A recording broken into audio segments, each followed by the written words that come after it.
저도 신앙생활을 굉장히 좀 오래 했잖아요. 그리고 성경을 여러 번 처음부터 끝까지 읽었다라고 했는데도 불구하고 오늘 굉장히 낯선 그런 이름 하나를 좀 이야기를 하려고 해요. 그 이름이 바로 무엇이냐? 바로 리스바라고 하는 여인이에요. 이 리스바라고 하는 여인은 누구냐면은 바로 사울의 첩, 그러니까 이스라엘의 첫 번째 왕이었던 구약 시대에 이 사울의 첩이었던 여인이에요. 그리고 나중에 사울이 죽고 나서 그의 군대 장관이었던 아브넬이 그 사울의 첩이었던 그를 자신의 아내로 다시 맞아들여요. 그러니까 왕의 아내를 자기 신하가 자기의 아내로 맞았다라고 하는 것은 자기가 왕이 되려고 하는 그런 마음이 포함되어 있다는 거예요. 그래서 사무엘하 3장에 보면은 이 사건 때문에 사실상은 이 사울의 집안과 다윗의 집안의 전쟁을 하면서 원래 처음 세워졌던 사울 집안의 왕의 그 사울의 군대 장관이었던 그가 다윗에게로 가게 되는 그런 일이 요 사건 때문에 벌어지게 돼요. 사울의 아내였던 리스바를 아내로 삼는 것으로 인해서, 그래서 그 사울에게 있었던 가장 힘이 센 장수였던 그 아브넬이 다윗에게로 가게 되는 사건이 되어지죠. 그 이야기를 오늘 조금 좀 나누려고 해요. 우리는 대부분 살아가는 동안 이 땅을 살아가는 동안 거의 이렇게 넓게 보지를 못해요. 내가 이 땅에서 살아가면서 한국 사람으로 살아가지만은 우리나라와 우리 민족을 위해서 얼마나 생각하느냐라고 한다면은 사실 저는 굉장히 회의적이에요. 사실 교회에서 기도를 할 때에도 나라를 위해, 민족을 위해 우리 조 집사님께서 우리나라 경제를 위해 기도하시잖아요, 그렇죠? 할 때 이렇게 마음에 많이 와닿지가 않아요. 사실 그거에 대한 영향을 우리가 받고 있음에도 불구하고 하나님 우리나라 경제를 살려주세요 라고 이야기해도 정말로 그게 우리나라의 어떤 경제와 그것에 대한 마음을 얼마나 가지고 있는지를 생각해 본다라고 한다면은 많이 회의적일 수밖에 없어요.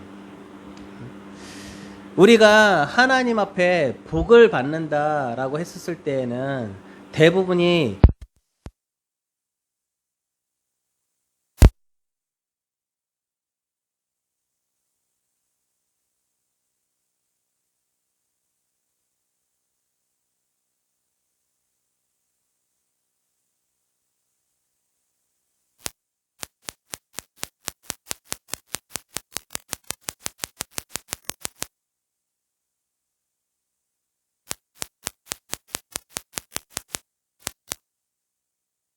오장 6장, 7장, 마태복음 5장, 6장, 7장에 걸쳐서 과연 하나님의 사람, 그리고 하나님의 자녀로 거듭난 예수님을 믿는 사람이 이 땅에 살아가면서 받게 되는 그 복, 그 8가지 어떤 사람들이 복을 받게 되는지에 대해서 설명한 것이 바로 이 마태복음 5장, 6장, 7장이라는 거예요. 그러면은 마치 우리가 구약시대 때 받았던 하나님의 말씀을 우린 뭐라고 이야기를 해요? 뭐라고 얘기해요? 뭐가 있어요? 구약시대 때 하나님은 직접 받은 말씀이 있어요. 그게 뭐예요? 십계명이잖아요. 십계명. 율법이잖아요. 그렇죠? 그럼 신약시대 때에 와서 주님께서, 예수님께서 우리에게 주신 이렇게 사는 사람들이 복이 있다라고 얘기한 이것들이 바로 다시 주님이 우리에게 주신 율법과도 같은 그러한 말씀이라고 우리 본다라고 한다면은 결코 잘못된 이야기는 아니라는 얘기예요. 그래서 마태복음 5장, 6장, 7장은 여러분들에게 마치 십계명과 같이 여러분들 삶 가운데 늘 끊임없이 다시 한번 돌이켜서 보고 다시 한번 보고 읽으시면서 하나님께서 과연 우리에게 어떤 삶을 살길 원하시는지에 대해서 묵상해 볼 수 있는 그런 모습이 되어질 것이에요. 그러기에 우리가 생각하는 일반적인 가치관으로 갖는 복과 그 기복이라고 이야기하죠. 는 다른 복을 이야기하는 복을 볼 수가 있어요. 심령이 가난한 자 복이 있나니. 그쵸? 가난함에 복이 있다는 거예요. 마태복음에서는 심령이 가난한 자 복이 있나니 돼 있지만 다른 성경에서는요. 심령이란 단어가 빠져 있어요. 가난한 자 복이 있나니라고 되어 있어요. 우리의 육신의 가난함 이 복일 수 있다는 거예요. 가난한 자 복이 있나니. 그쵸? 어쨌든 마태복음에 있는 5장, 6장, 7장에 있는 8가지의 복이 있는가 하면은 우리 여러분들이 잘 모르는 복이 또 성경에 나오는데 성경의 마지막 성경이라고 불리는 요한계시록에 보면은 이 복이 나오는데 7가지 복이 나와요. 제가 그것을 잠깐 읽어드린다면은 이렇습니다. 계시록 이건 찾지 마세요. 시간 많이 걸리니까. 계시록 1장 3절에 보면은 하나님의 말씀을 읽고 듣고 기록한 것을 지키는 자가 복이 있다라고 이야기를 하고요. 두 번째로 인내로 믿음을 지키며 주 안에서 죽는 자에게 복이 있다라고 이야기합니다. 세 번째로 벌거벗고 다니지 아니하며 자기의 부끄러움을 보이지 아니하는 자에게 복이 있다라고 이야기하고요. 다시 네 번째 어린 양의 혼인잔치에 청함을 입은 자들에게 복이 있다라고 이야기를 하고요. 다섯 번째 계시록 20장 6절에 보면은 첫 번째 부활에 참여하는 자에게 복이 있다라고 이야기하고요. 계시록 22장 7절에 보면은 예언의 말씀을 지키는 자에게 복이 있다라고 이야기를 하고요. 가장 마지막 7번째 계시록 22장 14절에 보면은 자기 두루마리를 빠는 자에게 복이 있다라고 이야기를 합니다. 자, 보세요.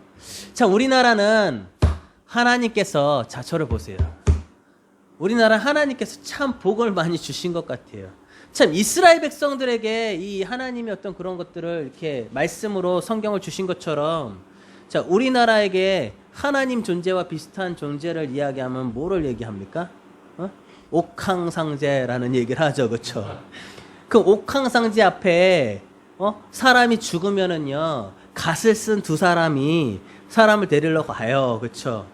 근데 성경에도 보면 천사 2명이 우리를 항상 늘 지키고 있다는 이야기들도 우리 유대에 보면 있어요. 한 사람을 지키는 천사가 2사람씩이 지킨다는 얘기가 있어요. 그리고 그가 죽을 때 또 데려가요. 그렇죠? 우리 모자 쓴 이 까만 옷을 입은 얼굴 허연 그런 그가 2명이 데리러 오잖아요. 그렇죠? 참 신기해요. 그렇죠? 그리고 가게 되면 무슨 일을 합니까? 옥황상제 앞에 가면 어떻게 해요? 그 사람이 살아온 인생에 두루마리 책이 있어서 그 가운데 있는 뭐예요? 죄를 다 낱낱이 그쵸? 해서 판단해서 자 어떻게 합니까?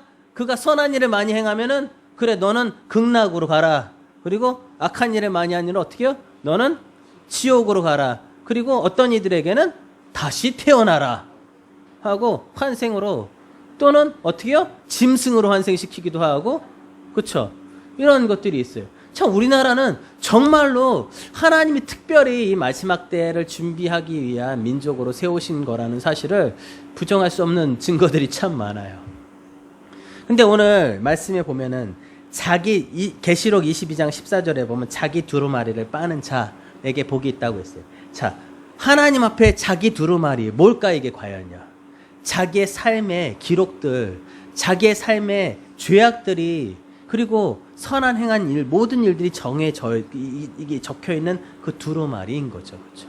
그것을 빤다는 것은 뭐예요? 깨끗하게, 정결하게 한다는 것이에요. 다시 이야기하면은 회개하는 자, 하나님 앞에 회개하여서 그 죄의 문제들을 해결한 자들이 하나님 앞에 복이 있다는 거예요. 회개라고 하는 것은 과연 무엇입니까?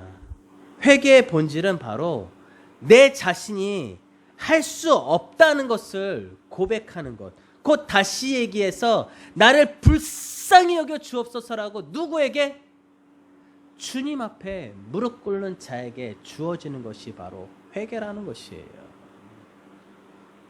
잠언서 28장 13절에 보니 자기의 죄를 숨기는 자는 형통하지 못하나 자기의 죄를 자복하고 버리는 자는 불쌍히 여김을 받으리라라고 되어 있어요.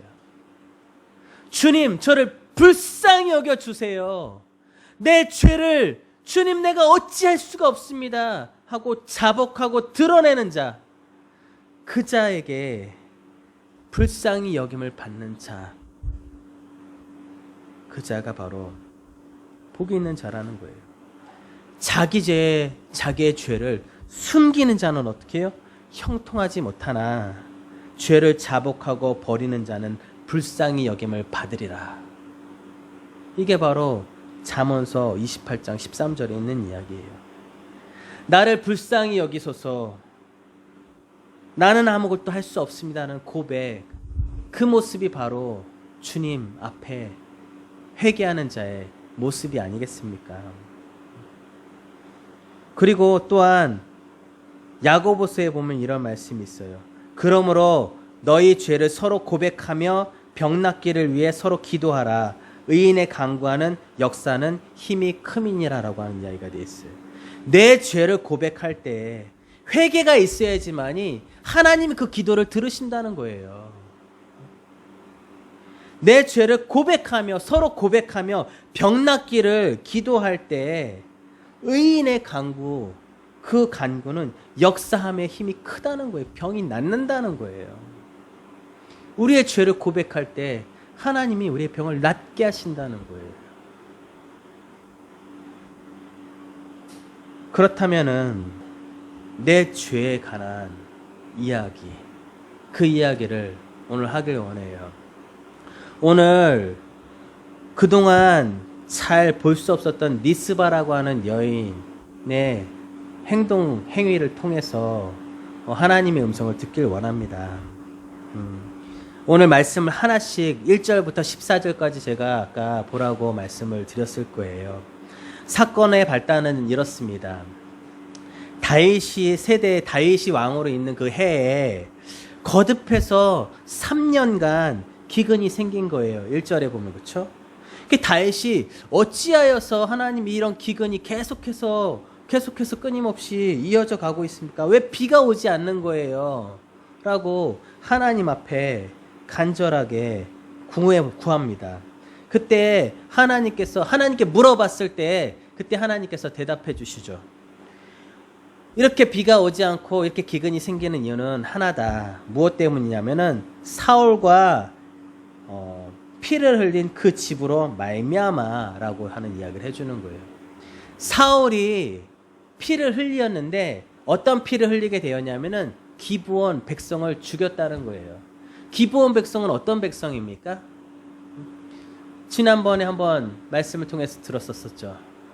기브온 백성은 하나님이 선택한 그런 이스라엘 땅의 이스라엘 백성들, 유대 지파 12명 지파 중에 들어가는 백성들이 아니었어요. 오히려 이 12지파 하나님이 택하신 이스라엘 백성들이 가서 전부 다 멸해서 죽여버려야 할 그러한 그 땅에 살고 있는 가나안 땅에 살고 있는 백성들이었다는 거예요. 근데 그들이 거짓으로 곰팡이 난 떡과 다 찢어져가는 포도주 그 주머니를 들고 와서 백성들과 여호수아를 속이죠. 결국 여호수아와 언약을 맺습니다. 화친의 언약을 맺습니다. 죽이지 않는다는 언약을 맺었던 백성이었어요. 그런데 사울이 하나님과 이스라엘을 사랑한다는 목적으로, 열심을 낸다는 목적으로 이 기브아 백성을 죽였다는 거예요. 그것이 하나님 앞에 죄악이 되었다는 거예요. 왜냐하면 하나님 앞에 이스라엘 백성과 맺힌 언약이 있는데 그 언약을 깨고 기브온 백성들을 죽였다는 거예요. 그리하여서 그 일로 인하여 어떻게 해요? 비가 내리지 않았다는 거예요. 2절에 보니 사울이 이스라엘 백성과 유다 족속을 위하여 열심히 있으므로 그들을 죽이고자 하였다. 죽였다는 거예요. 그리고 그들을 다 죽이려고 했어요. 그리고 그들을 이스라엘 백성들 가운데서 내쫓아 버리려고 하였다는 거예요. 그러기에 그들이 다윗이 그 이야기를 듣고 기브온 백성들을 불러요. 그때 이 사실에 대해서 기브온 백성도 물론 모르죠. 억울함은 있었었지만 이 비가 오지 않는 이유에 대해서는 모르는 거예요. 누가 알았어요? 다윗이 알았어요. 어떻게 알게 됐어요? 하나님께 구한 거죠. 그렇죠? 하나님의 음성을 구했어요. 그때 하나님 깨닫게 해주셔서 기브온 백성으로 인한 죄 때문이라는 사실을 알게 되었고 다윗이 이 기브온 백성들을 불렀어요. 그리고 이야기합니다. 내가 어떻게 해야지만 너희에게 무엇을 한다고요? 속죄를 하고 그리고 너희가 여호와의 기업을 위해 어떻게 해요? 복을 빌겠느냐 라고 하는 거예요. 이스라엘 백성과 맺은 언약이었어요. 기브온 백성을 죽이지 않겠다라고 한 것은 여호수아 한 사람의 약속이 아니라 이스라엘 모든 백성들과 했던 약속이었던 거예요. 근데 한 사람의 죄를 지음으로 통해서 어떻게 이제는요? 그 약속이 깨어졌기 때문에 이스라엘 백성들 전체가 하나님 앞에서 비가 내리지 않는 기근, 고통과 어려움을 당하게 되었다는 것이죠. 그러기에 다윗이 그들을 불러서 어떻게 하여야지만이 이 죄를 속죄할 수 있으며 어떻게 하여야지만이 너희들이 이 여호와의 기업을 얻은 이 12지파 우리들에게 복을 내릴 수 있게끔 하겠느냐. 너희가 말을 하여라. 그럼 내가 그 말대로 어떻게 해요? 4절에 보니 시행하리라 라고 한 거예요. 그랬더니 그들이 요구한 게 딱 하나였어요. 그들이 우리를 학살하려고 했고 우리를 내쫓으려고 하였지만은 좋습니다. 그렇다면은 사울에게서 난 자손 7명을 우리에게 내어달라. 그러면은 우리가 그를 사울에게 지정되어서 사울에게 얻게 되었던 그 땅, 사울의 땅, 그곳, 사울의 기업으로 얻었던 그 자손들이 얻는 그 기브온 땅에 가서 그 기브아에서 그들을 어떻게 해요? 여호와 앞에서 목매달아 죽이겠다는 거예요. 결국 어떻습니까? 왕이 그들을 내어 주어야죠. 7명을 내어 주어야 해요. 그 가운데 사울의 자손들을 내어 주어야 하는데 다윗 가까이에 있었던 사람이 한 사람이 있었어요. 여러분들 알죠? 누구예요? 무비보셋이라고 하는 이가 있어요. 그는 어렸을 때 도망가다가 떨어뜨려 가지고 2다리를 절게 됐었던 사람이에요. 그리고 다윗이 왕이 되었을 때 요나단을 생각해서 자신의 앞에서 떡을 먹는 왕자처럼 지내게끔 만들어준 사람이었어요. 그러니까 사실은 사울의 아들, 그 사울의 아들이었던 요나단의 아들이었던 무비보셋은 사울의 손자인 거죠. 근데 오늘 성경에 보면은 무비보셋이 또 나와요. 뭐라고 되어 있냐면은 7절에 보니까 그러나 다윗이, 그러니까 왕이 내어주리라 하였어요. 그리고 나서 그러나 다윗이 사울의 아들 요나단 사이에 서로 여호와를 두고 맹세한 것이 있으므로 왕이 사울의 손자 요나단의 아들 무비보셋은 아끼고 그 다음에 그를 대신해서 누굴 보내냐면은 왕이 이에 아야의 딸 리스바에게서 난 자, 곧 사울의 2 아들 누구요? 알모니와 무비보셋. 그쵸? 거기 무비보셋이 또 나와요. 그쵸? 그는 사울이 첩이었던 리스바를 통해서 나온 무비보셋이었던 거예요. 이스라엘 백성들은 이름이 비슷한 이름들이 참 많았기 때문에 누구의 아들 이런 이야기를 그래서 많이 쓰는 거예요. 지금 오늘 보면은 사울의 손자 요나단의 아들 무비보셋은 아끼고 어떻게 해요? 사울의 2 아들 알모니와 무비보셋을 내어줬다는 것이죠. 그렇죠?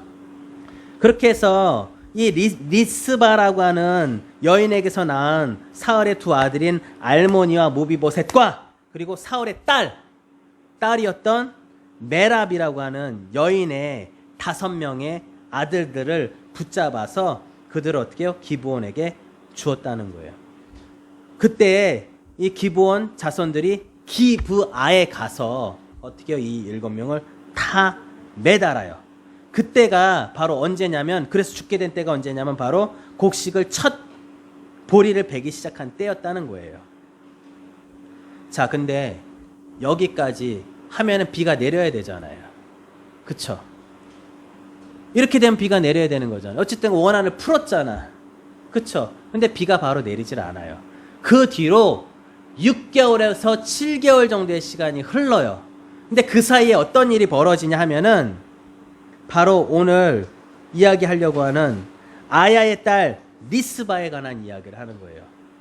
10절에 보니 아야의 딸 리스바가 굵은 배를 가져다가 자기를 위하여 바위 위에 펴고 곡식 베기 시작할 때부터 하늘에서 비가 시체에 쏟아지기까지, 비가 오기 전까지 그 시체에 낮에는 공중에 새가 앉지 못하게 하고 밤에는 들짐승이 범하지 못하게 한지라. 자, 보세요. 이 리스바가 장장 6개월에서 7개월 이들이 죽고 비가 그 시체에 떨어지기 전까지 그 기간 동안 그 여인이 한 일을 보세요. 공중에서 새가 시체를 먹지 못하게, 그리고 밤에 들짐승이 먹지 못하게 어떻게 해요? 지켰다는 거예요. 근데 그 여인의 행동을 한번 보세요. 자, 이 7명의 사울의 자손들이 나무에 매달려 죽은 그곳에 그 여인이 어떻게 하냐면은 배를 가져다가 그 바위에다 깔았다는 거예요.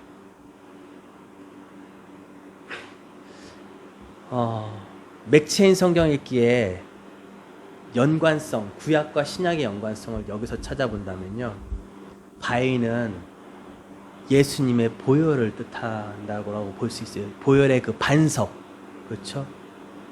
그 위에 무엇을 했어요? 베옷을 깐다는 것은 뭐예요? 회개하는 거예요, 회개. 니누의 성이 멸망한다 했을 때 왕들이 베옷을 입어요. 그리고 금식을 선포하죠. 베옷은 회개를 뜻해요. 그걸 어디다 올렸다는 거예요? 그 바위 위에다가. 근데 보세요. 신명기에 보면은, 신명기 21장 23절에 보면은 그 시체를 나무 위에 밤새도록 두지 말고 그날에 장사하여 내 하나님 여호와께서 내게 기업으로 주신 땅을 더럽히지 말라. 나무에 달린 자는 하나님께 저주를 받았음이니라 라고 이야기했어요. 자, 보세요. 나무에 달리신 분이 누구예요? 바로 예수 그리스도. 저주받은 자. 보세요. 사울의 자녀였던 그 7명이 죄를 지었습니까? 생각해 보세요. 그의 아버지였던 사울이 지은 죄로 인해 그 죄값을 자녀들이 받게 되었다는 거예요. 그 7명이 무슨 죄를 지었어요, 그 아들들이. 근데 저주받아 어디에 매달립니까? 나무에 매달렸다래, 나무에. 이 여인의 행동을 보세요. 리스바가 굵은 배를 가져다가 바위를 덮습니다. 그쵸? 바위에 펴요. 그리고 곡식을 베기 시작하는 때부터 하늘에서 비가 시체에 쏟아지기 전까지 어떻게 해요? 그곳에서 계속 끊임없이 어떻게 해요? 새를 내어 쫓고, 그리고 듬짐승들을 막았어요, 여인이. 근데 그 여인이 한 일에 대해서 성경에 뭐라고 기록하고 있냐면 10절에 보니 아야의 딸 리스바가 굵은 배를 가져다가 누구를 위해? 자기를 위해. 자, 그 여인의 한 일이 보세요. 무엇을 위해서? 자기를 위해서 했다는 거예요. 자기를 위해. 자, 근데 보세요. 여기서 이야기하는 자기라고 하는 사실을 잘 생각해 보면요, 마태복음 15장 22절에 보면은 귀신 들린 딸을 구해달라고 가나안 여인이 쫓아와서 예수님 앞에 발 밑에서 그 옷자락 붙이면서 한 얘기가 딱 하나가 있어요. 뭔지 아세요? 주님, 나를 불쌍히 여겨주소서. 이렇게 얘기했어요.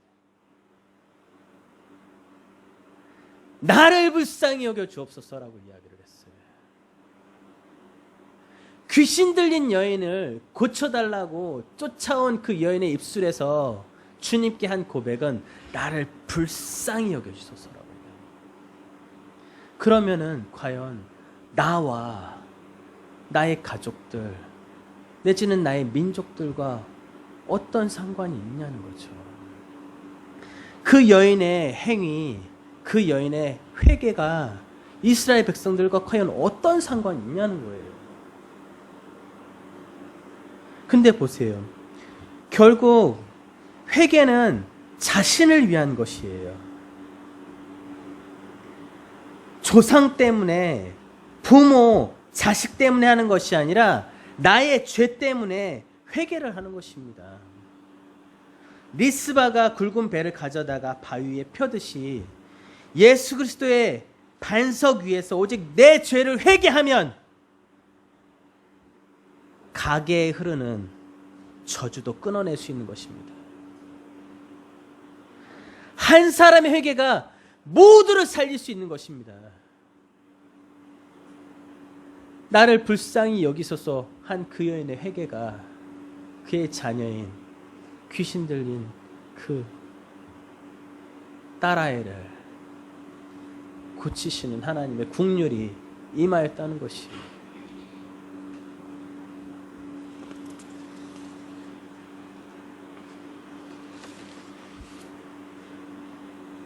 보세요.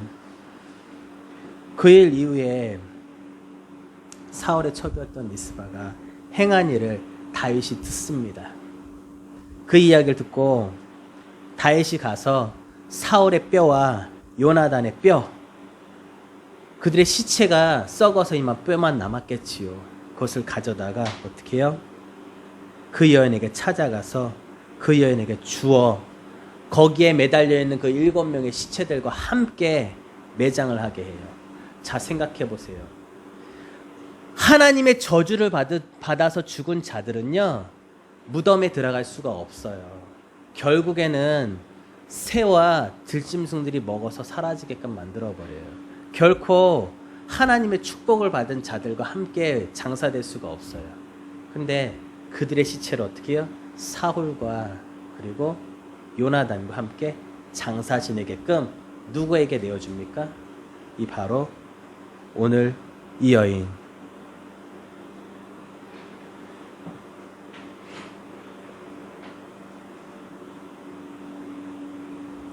에게 넘겨주었다는 거예요. 리스바에게 넘겨주었다는 거예요. 결국 어떻습니까? 왕의 명령을 따라 행하니, 14절에 보니 모두 왕의 명령을 따라 행하니 그 후에 하나님이 그 땅을 위한 기도를 들으시니라.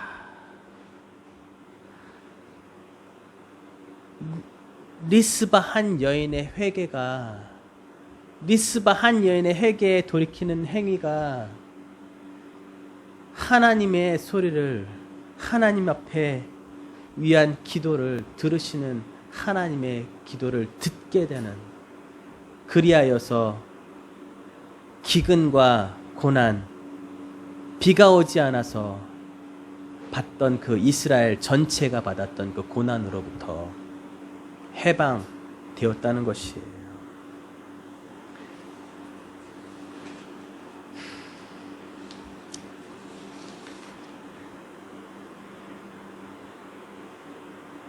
우리의 기도가 나라를 생각하고 민족을 생각하고 선교사들을 위해서 우리가 기도 못할 수 있어요. 그런 마음이 없을 수도 있어요. 오늘 이 여인도 이스라엘 백성들을 위해서 한 일이 아니었어요. 그렇죠? 근데 오늘 이 죄악 가운데 있는 것이 무엇이었냐면은 바로 이스라엘 백성들과 기브온 백성들이 맺은 언약 가운데 있는 죄악이었다는 것이에요. 그러기에 이스라엘 모든 백성들이 함께 고통을 당하였다는 것이에요. 하지만 이 여인 하나의 회개를 통해서 하나님께서는 그 모든 이스라엘 백성들의 죄를 사하시는 일을 행하셨다는 거예요. 이 여인이 한 것은 딱 하나예요. 자신을 위해 벼옷을 깔고, 그리고 자기가 낳은 두 아들, 그 두 아들이 사실은 죄를 지어서 나무에 매달린 것입니까? 아니에요. 엄마의 마음으로 생각해 보세요. 자기가 낳은 자녀 두 아들이 나무에 억울하게 매달리게 되었어요. 하나님의 저주를 받는 일을 당하게 된 거예요.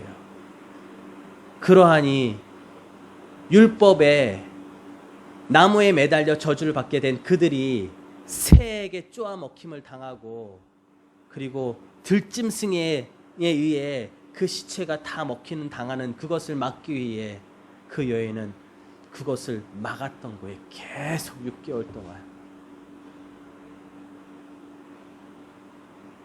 그 여인은 성경을 기록하기에 그것이 그 여인을 위한 것이라고 이야기되어 있었지만 결국 그 여인의 회개와 행동은 사울 가문에 흐르는 저주를 끊게 되었다는 거예요. 이 일로 인해 이 모든 죄악에 관한 이야기들은 기브온과 사울의 자녀들 사이에 관한 이야기들은 더 이상 나오질 않아요.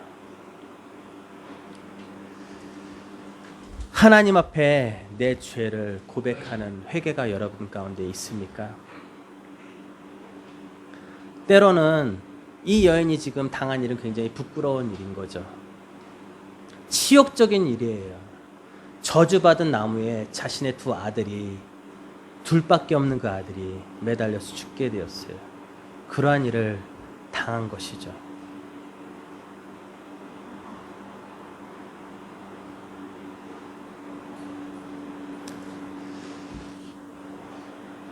어쩌면은 여러분들 내 아버지가 또는 내 할아버지가 지은 죄가 나와 무슨 상관이 있어요?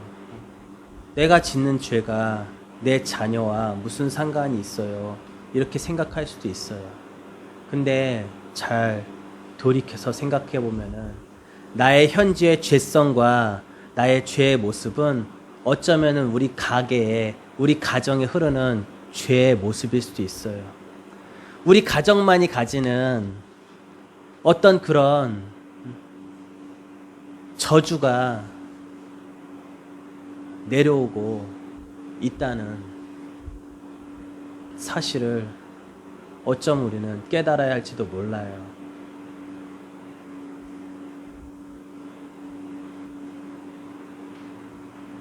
나 하나만의 삶이 아닌 내가 하나님 앞에 온전한 회개를 드리는 것을 통해 내가 아버지로부터 할아버지로부터 받아왔던 그 흐르는 죄의 속성, 그 저주, 그것이 내 대에 하나님 앞에 회개하는 것을 통해 나의 자녀들에게 미치지 못하게끔 하는 것이 어쩌면은 여러분들에게 주어진 사명일 수도 있어요.